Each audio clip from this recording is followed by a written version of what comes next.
Okay, good afternoon, everybody. And I am doing the presentation, so I can't see. I need the pen for that. Okay, so so in my presentation, actually, I'm using all data from schools, and you can see this my cover page. Actually, it's a cover page of a teaching manual from Sri Lanka.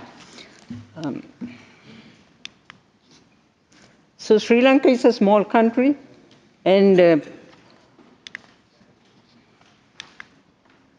not going.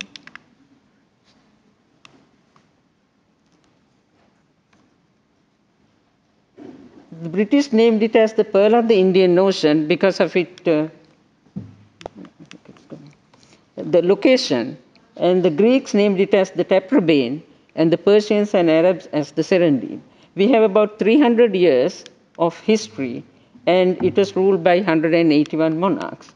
So because of this location of Sri Lanka in the Indian Ocean, it was a very good place for trade and was colonized by Portuguese, Dutch, and British.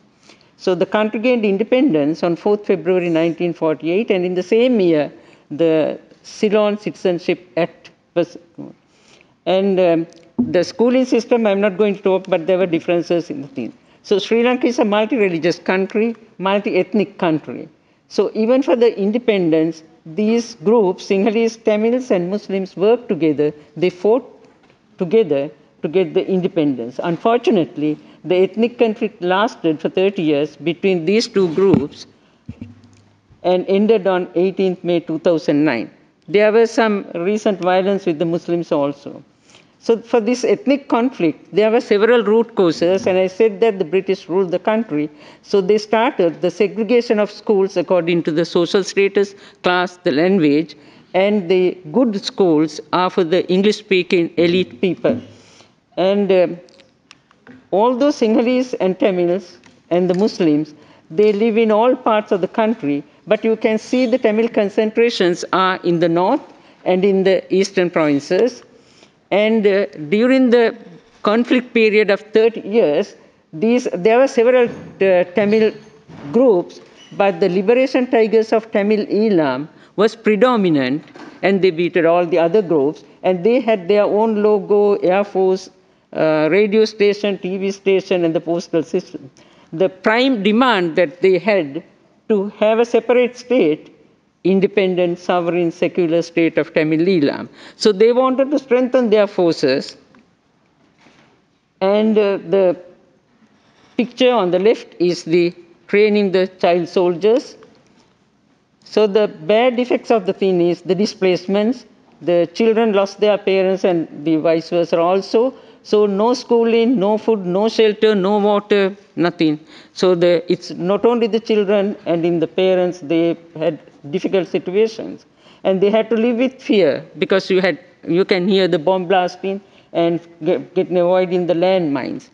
And because these LTT tigers, they wanted to strengthen their forces, they were asking to give a child, one child, at least from a family, but the parents refused, either killed, threatened, or when the children were walking to school, so to attend the activities in the temples, they took these children as child soldiers and trained to use these weapons. And in these books, there were several things that are methods of preventing conflicts. I'm not going into detail. And one such thing is the meditation programs. This was successful.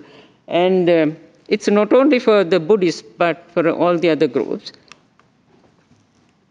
And the people also, the previous speakers talked, bringing back to the normal person, it's very difficult. Now the conflict was over, but to bring them back to the normal life, it was. And I need to say something that during this 30-year period, actually the government had several problems during the 30 years. So in the north, they had this Tamil terrorist problem, and in the south in 1971 and in 1980, they had this single terrorist fighting for the egalitarian principles. And at the same time, when tsunami hits in 2004 December, so the country was in a very bad situation and the economic situation was going down. In Sri Lanka, the school education system, we have 3 stages: the primary 1 to 5, junior secondary 6 to 9, and the senior secondary 10 to 11. At the end of that, GCO level examination, and 12 and 13, then the A level examination. So the ministry has taken several steps uh, to bring back the situation. So they had their own citizenship education unit, peace education unit, and the social cohesion and peace education unit, SCPEO, was very strong with the German funds. Then it was GTZ and this NIE and COE, etc. So as I said before, the country had several problems, so we needed the support of foreign agencies, the UNESCO, UNICEF, GIZ, Save the Children, and different. So as mentioned before also, education is a powerful tool to shape the minds and hearts of people, to bring peace and social cohesion. So we worked on 7 strategic areas. First one is the curriculum. So I'm showing these books. We introduced life competencies and civic education. And in the present curriculum revision, it's the civic education, not the civic education, civic education. And textbooks are published. And at the same time, for the teacher education, teacher instruction manuals, and at the teacher training colleges and colleges of education there. So there was a problem because these 2 groups spoke 2 different languages, 2 different religions, 2 different cultures. So the importance of having a second national language emerged. And now the Sinhala and Tamil are the official languages, and English is used as the linked language. So to do anything, first we need to inculcate good thoughts in the students. I'm particularly talking about the school education system, and these are in the things. So although these are in the textbooks, we are always depend on the teachers, because without teachers, they are the practitioners in the classroom. If they are not capable enough to implement those things, we can't do anything.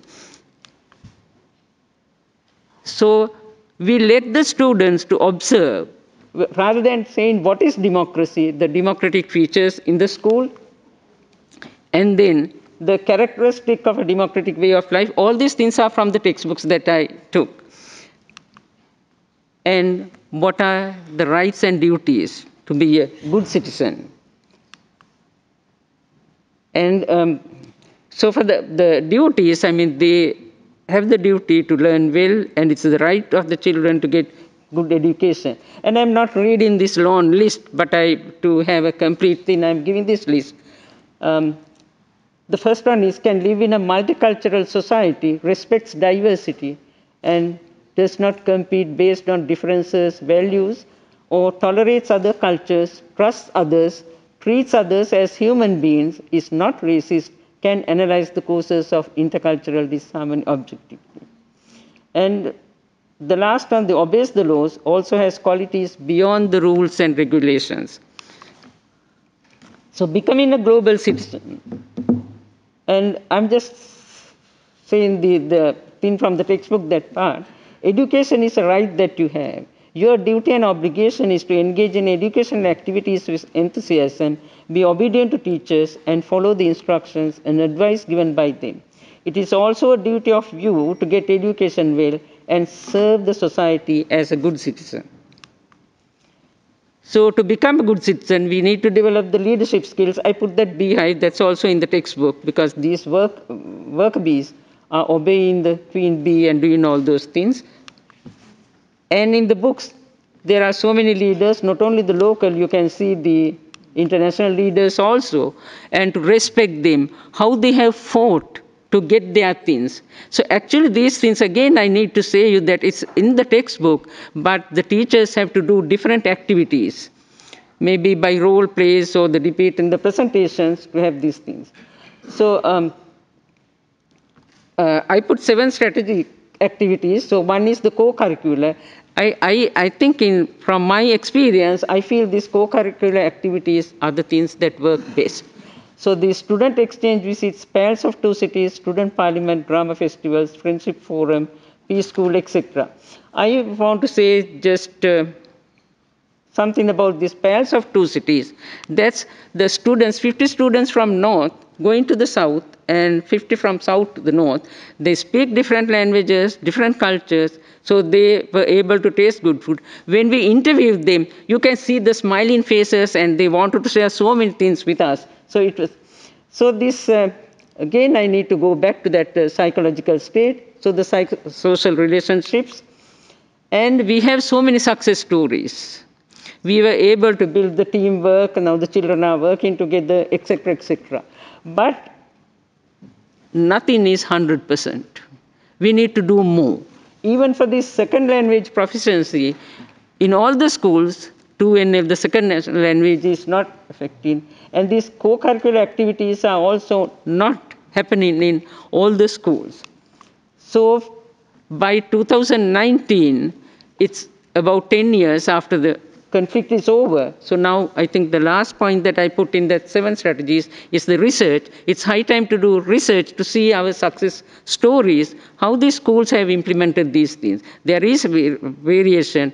Actually, if the teachers are strong enough, then only you can work. They should be competent in giving the message to the students, not by the word of mouth, but let them do. I hear, I forget, I see, I remember what I do, right? I mean, this is the Chinese proverb that you always say. And these, so the successes need to be further improved. And for the weaknesses, we need to hear the success stories of other countries, like these panel discussions and other things, and need of reskilling of teachers, and not only the teachers, but the administrative officers. And as mentioned earlier, the cross-cutting themes, it's not that we should give only the peace, social cohesion, sustainable development of human rights in subjects like civic education, history, but in all the subjects wherever it is possible. Then only it will work. And strengthening the provision of second language and the co-curricular activities. All the actions need to be taken as an integrated whole. So thank you very much for listening. And I need to give special thanks to actually the Yoko Shoki and Nitika in the Mahatma Gandhi Institute of UNESCO, India, and the Ramya Vivekanandan, and because I worked with them for sustainable development, and in the Bangkok office with Ramya Vivekanandan and Aldino Salmon in learning to live together. So I have so many stories. So I finished within 10 minutes anyway. Thank you.